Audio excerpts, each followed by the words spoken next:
perfection. Woohoo! Having a good old time here. Hey everybody, Mikeycat Outdoors here. So what are we doing today? Well, hanging out inside of a Warbonnet Outdoors Ridgerunner with a Spindrift sock in camo installed right over it.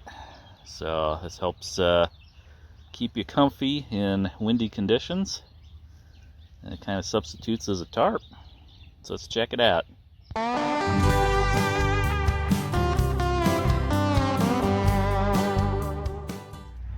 All right, so here we are. Got the Spindrift sock.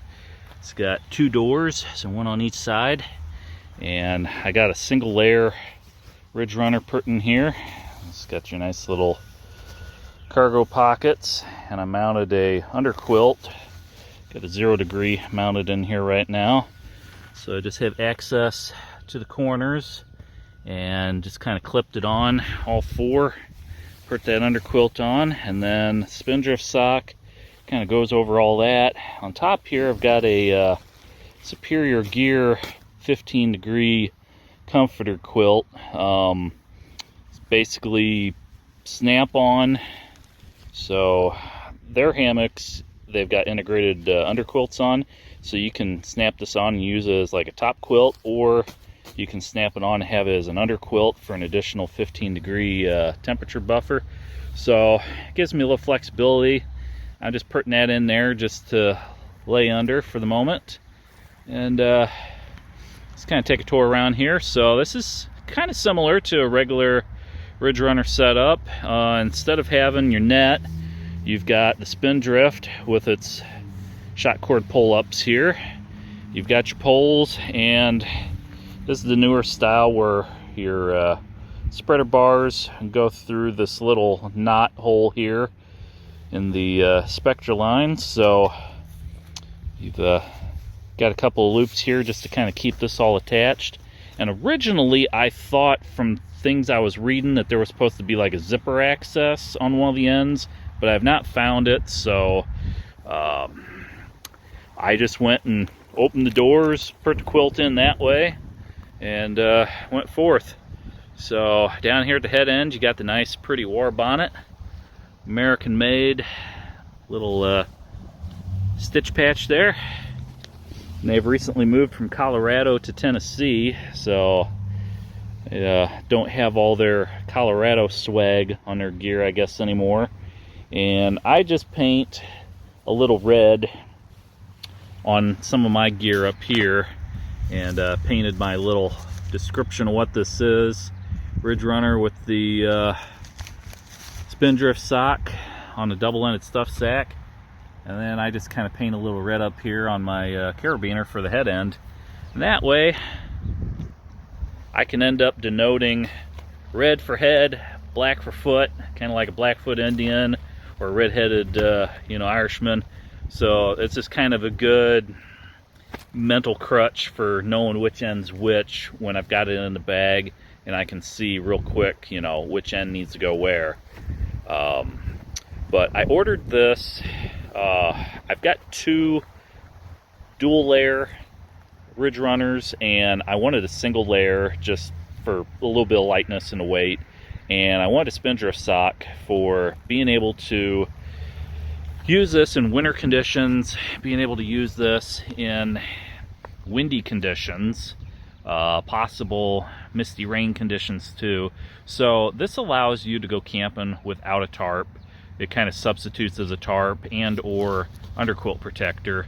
So one thing when you're in the wintertime, if you've got this on, you still keep a little bit of ventilation open on this to keep condensation down, but you could add probably 10-15 degrees of temperature inside your little cocooned area that you're in. And then if you put a tarp, like a winter tarp, on top of that, you might get additional protection from wind and whatnot. But this basically helps serve as just kind of a lightweight substitute for a tarp. But if you had real heavy downpours, you'd still want a regular tarp just for that rain protection, because I'm not sure how waterproof this is compared to a tarp.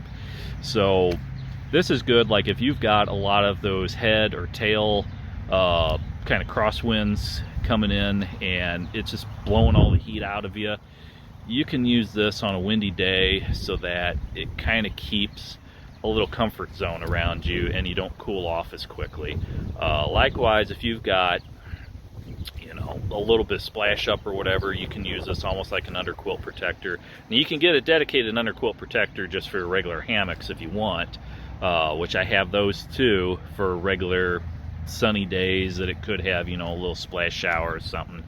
But I just wanted to try this out, and yeah, it's gonna be kind of neat just to see, because I mean, you go inside this thing and it's a windy day today.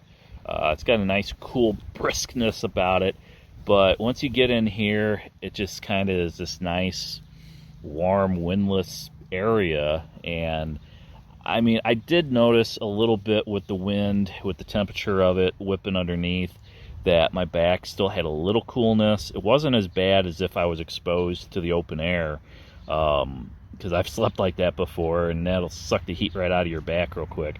But with this, you've got a little bit of like an air gap underneath where your quilt would be and underneath your hammock. So, you know, it gives you a little bit of insulative properties with the air gap there, but basically you still need an underquilt for certain conditions. If you get below, say, 65 degrees or 60 degrees, depending on how warm or cold you sleep, you still probably want to have some sort of underquilt installed on here. So you can get a 40 degree, a 20 degree, a 0 degree from Warbonnet. You can also adapt regular underquilts if you take the ends off and add additional little mini carabiners, so you just have one at each corner. But as narrow width as this is, I think your regular underquilts are roughly, I want to say, about 4 feet wide, 44 inches, something like that. This is a very narrow span compared to that. I mean, the foot end's probably only a couple feet. You might have 2.5 feet up here at the head end or something, maybe 3 feet max. I think about 2.5, but it's a lot narrower, so having one of their quilts is beneficial for getting a nice fit.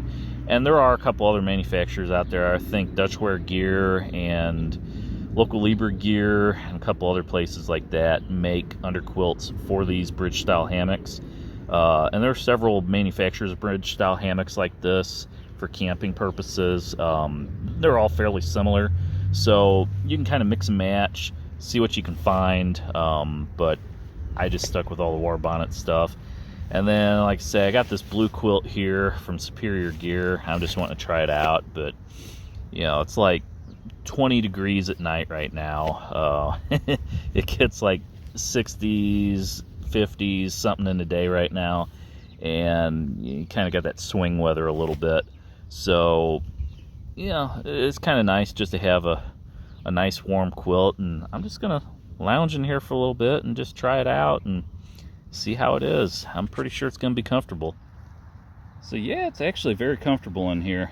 I guess the only drawbacks I could see is if you had a lot of wind coming in, that you see like this side's got the wind coming in from that way. It's blowing it in a little bit, but I don't think it's gonna blow it like too much on your face. It's gonna close down the gap a little bit, but overall it's not too bad. And like I say, some people have commented online about condensation, so as long as you keep the doors zipped open a little bit,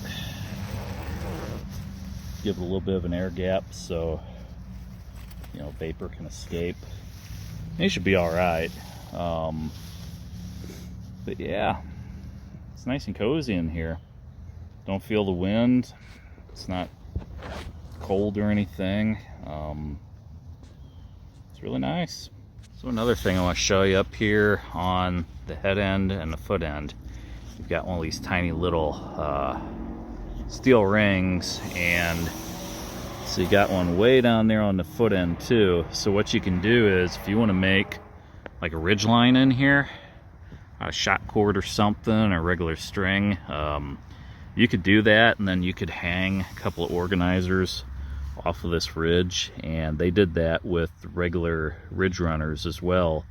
with the Spindrift sock, that allows you, like I say, you can hang a couple things here in the center if you want little organizer pockets and whatnot to hang down like you would in a hammock. So that would serve almost like a ridgeline, but it's not an official ridgeline per se. But yeah, it's a nice little touch. Whew.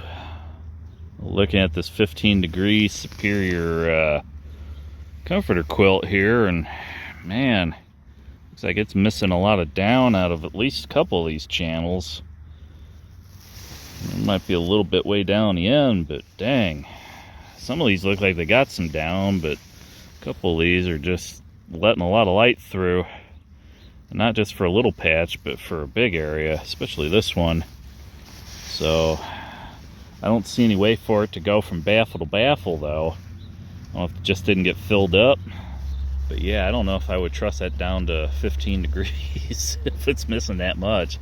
It almost feels like a 30-degree quilt, not a 15-degree quilt the way it's built. I had that one time with a hammock gear quilt. That one was a case where I tried to wash it and dry it, and then there was some migration going on, but it really didn't have much either. You could see so much daylight through it, and it wasn't really keeping me warm. And that one I ended up sending back in, had them overfill it a little bit. But this one, yeah, I mean, I'm looking at it and it's like the ones that are filled up look nice, but a couple of these are just empty. And I don't know how it's going to keep me very warm. 30-degree night, maybe. You get below that, and I don't know if this is going to work down to 15, but yeah. So I might have to write them back and see what's going on, if they just had a bad day when they were filling it, or if it's supposed to be that way, or if they need to fill it back up. But yeah, I'm going to give probably a score of C on the quilt right now, and you know, the hammock and all that seems to be doing pretty well in comparison. There's a little bit of wind coming in here on the side, but it's been warm in here. It hasn't been bad. So yeah, might put up a tarp around all this and just see how it does and camp out. But yeah, overall, pretty cozy in there. I'd say you could easily take a nap. Doesn't seem too intimidating having that fabric around you, and plus at nighttime you ain't gonna notice anyways, so it's dark. You know. But I'll pop some specs up on the screen. I'll get a little info from weights and stuff from Warbonnet. But yeah, I mean, it's not a bad setup if you want something to kind of keep you warm in a windy situation, or give you a little extra warmth for a winter camping situation. You can try this out. Like I say, Ridgerunners are really good for laying flat. You don't have as much shoulder squeeze. You don't have the calf ridge issues and stuff that you might on regular gathered in hammocks. And as long as you ain't like rocking and rolling real bad, you're pretty stable in this thing once you get in it. And like I say, you can use this like a seat, just like a regular hammock when you're at camp. You know, have a little table out here and cook your stuff and, you know, relax, stay off the ground, and it's not bad. But I'll stop mumbling here, and if you like what you've seen, feel free to like, comment, subscribe, give me a thumbs up, hit the notification bell, get notified of new content once posted, and I'll catch you guys again in the outdoors. As always, thanks for watching.